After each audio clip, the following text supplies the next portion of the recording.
So hey everyone, welcome back to another quick and very interesting tutorial. Where in this quick tutorial, I'm going to show you how you can check if your PC can run a specific video game or not.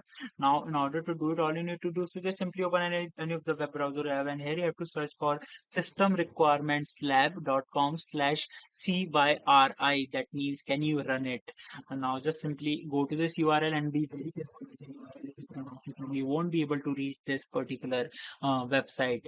Now here you can see a page have been generated where in this list you can find the top games as well, or here you can type the game name as well. For example, if I write GTA 5, now if I just simply for example let the premium online edition and hit on this option of can I run it, it will check it will give you the minimum requirements of this particular game, and you can check it via your system hardware requirements, and it will tell you if you can run it or not. Alright, so that's it for this tutorial. I hope this video will be helpful for you. Make sure to hit the like button and subscribe button for more such helpful and interesting tutorials. See you in the next one. Take care.